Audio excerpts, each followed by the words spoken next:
Hi Bellator fans, my name is Eyal and I'm from Bellator Israel Facebook page.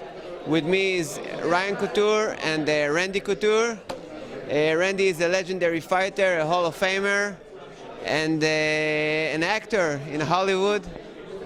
I love all your movies, Randy, The Expendables, one of the favorites of mine. I will ask, first of all, I ask Randy some questions. First question, I want to know, how do you feel here in Israel? Oh, we had a great trip so far, yeah. Obviously excited for the fight, for the competition tomorrow night, and it's a beautiful setting here in Tel Aviv on the Mediterranean, and the food's been great, the people have been fantastic, so we're excited, happy to be here. One of the things I thought about when I come to what I'm going to ask is the relationship between you two and how is to be in the corner of your son. It's really it's really amazing, no? You know, it's something that we've dealt with since he was younger, 12, 13 years old. He started wrestling, which is obviously a sport that I came from, and we kind of developed tactics and ways to deal with him competing and me being involved and not being too involved. I think that carried over when he decided that he wanted to start fighting. I've been very happy to be a part of the process for him. I love watching him work and seeing all the effort and time that he puts into the sport and watching him progress. I mean, he's just exponentially gotten better over the years, and it's been fun to be a part of, and both as a father and a coach, been fun to see. So standing in the corner of your son and standing in the corner of someone else that in your gym, is there something different, or it's a professional? It's professional. It's every step is the same. Every guy. I mean, there's a deeper layer to that onion. You know, he's my blood. He's my son. But at the same time, it's a very similar feeling. When you're coaching guys and training with guys in the training environment, you develop a very, very strong connection with those guys. So you want to see them succeed. Doesn't matter, he's my son. It would probably be very, very similar if he wasn't my son and he was part of our team and we were training together and I was coaching him. There's not a huge delineation between the two things. Never seen anybody seriously injured in this sport in the 20 years I've been involved, so I've never worried about his well-being. You want the guys you work with and train with and coach to be successful. You want your son to be successful too. It's the same thing. So it's part and parcel. It's very similar. There's no added intensity or any of that. Just because he's my son, it's the same, really. One of the tough things about MMA, about cage fighting, is the mental preparation. The mental stuff is one of the most beautiful thing and one of the most toughest thing.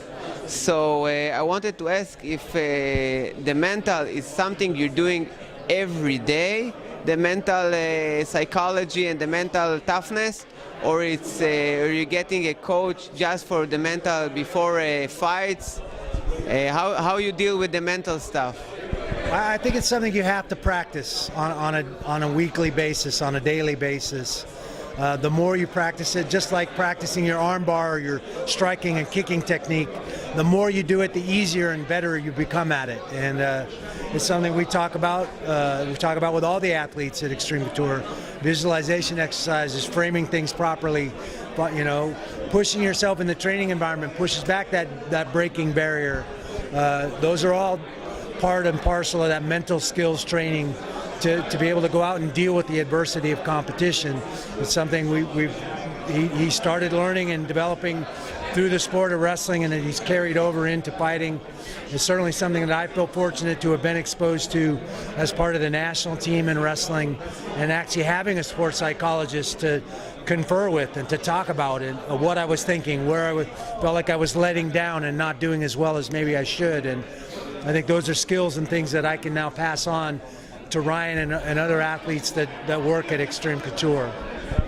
Okay, and one of the things now we're talking about mental. You now go to your rematch with Chaim Gozali, and I think I want to ask if the rematch is another mental situation than the first fight, because now you already know who your opponent and you already felt him the last time. Is there anything is different? Is there anything that is not the same as the preparation?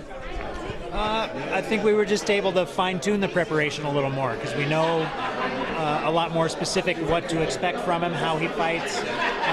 We were only able to see limited film of him competing prior to the first matchup, and now we've seen exactly what he'll do against me. Obviously, he's going to try and make some adjustments, but I feel like I'll be prepared for that, and I know firsthand what worked the first time and what didn't, and where I need to improve and be better to hopefully go in and get a stoppage this time. Okay, so it's a more relaxed preparation, or it's the same stress, but you know what to expect. So it's mentally it's tougher, or it's mentally more relaxed.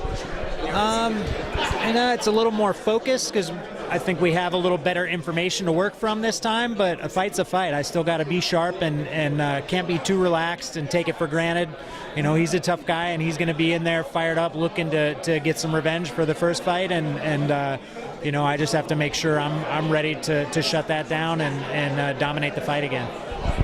Okay, I want to ask you something more about the progress in MMA, because you are two generations of MMA fighters, and in MMA it was a really big progress of professionality from UFC 1 till now, since it began, till now Bellator 209. Amazing progress. I want to ask Randy if you can say how you feel the progress is more professionally, more mentally, more scientifically. What is the progress in your opinion? Well, certainly athletically, the fighters have really risen. The level of athleticism, the science of athletics has grown leaps and bounds since I started this 20 years ago in 1997. The technique, the tactics, the skill sets of these fighters have become more well-rounded, more proficient, and all those things have led to more competitive fights. I think as a sport, if we're hung up right now, it doesn't have anything to do really with the athletes. The hang up right now in the sport, in my opinion, is with the promotions and the way the sport's being promoted. It's a very anti-competitive market. Each little promoter has got his own little group of fighters that he's signed to very exclusive contracts. There's no competition between the two. That's where I think the growth needs to happen right now, is in the way the sport is being promoted. We need to level the playing field, create a free and open market based on merit, regardless of whether the promoter likes your style as a fighter or not. The nod for the next title fight shouldn't go to the guy that just did the best antic or publicity stunt. It should go to the guy that won the fight. And I think that's right now, that's where the flaw in our sport's at. It's not with the athletes. The athletes have upped their game. They're doing a great job of studying film, studying how to get the most out of their bodies, tactically and technically, how to go in that cage and perform and use that environment to their full advantage to put themselves in the best position to win. I think the promoters have a long way to go in creating a free and open market, sharing the wealth, making it good for not only the promoters, because right now it leans heavily towards promotion and the promoters. It needs to be spread across the board so that a lot of these fighters that are putting their asses on the line, frankly, get a better shake. Yeah, so if we're already talking about this thing, is there more opinion, is more importance to how a fighter sell a fight than how the fighter is fighting? Maybe selling the fight is more important now than it was before? Well, I think certainly in some of the other promotions that seems to be what's being rewarded. It's one of the things I like about Bellator, is that it's much more based on the merit of the fights and the fighters themselves. You know, they're still using the same system. There's no crossover, but they're at least sticking more to the rankings and the merit and who wins the fights. That's the guy that gets the nod. It's a lot less about the antics and the publicity stunts and those types of things. So it's one of the things why we're sitting here in this organization and fighting for this company. Okay, I wanted to ask you, last time you won the fight by judge's decision.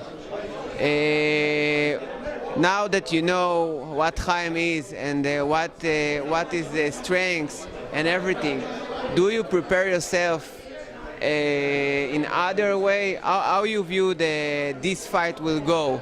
Will it go to a knockout submission? Will it go to a decision? Again, how you compare it to the last fight? I think if I go out there and do what I've prepared to do, then it's going to end with either a knockout, a TKO, or a submission. I think I'm going to, have to be that much sharper than I was, especially being in front of his home crowd. That always sways the judging a little bit. Having the crowd on his side can sometimes shift the way a decision will go. So I'd rather get in there and get it over with inside the distance and not have to find out if that becomes a factor. I think we've prepared well and we've got a good game plan, and I think we're going to put it on him and see if he can take it. So hopefully I'll be getting my hand raised inside the distance this time. Okay, one more I want to say about the acting. We talked about the Expendables, the acting part, and we talked about all the pressure in the MMA. I want to ask you, in your action films, the fight scenes, is there anything like the adrenaline of the fighting, the real fighting? Is this the same? No, it's not the same thing. You get to practice those scenes, block those out, figure out the technique and how it fits together. With acting and fights and acting, it's all about how it looks there in the camera. It's you can't really hit anybody, and I've made that mistake before. But again, you want it to be sensational. You want it to look great, and so there's you have to be diligent. You have to do the work. That's something that translates from fighting to acting. But creating a good fight scene in a movie is a lot different than a real fight. So the pressure, the adrenaline, all those things are a bit different. There's still a lot weighing on it. Your reputation's still on the line in some regard. So you want to do it well. You want to make it look great. You want it to be physical and intense and look real. But obviously, it's still a choreographed fight scene. Okay. First of all, I want to thank you both for the interview. It's my big honor to be your interviewer and to interview for my page Bellator Israel. And I want to ask you both if you want to say anything else to Bellator Nation, to Israeli fans toward this Thursday. Well, we're happy to be here in Tel Aviv in Israel.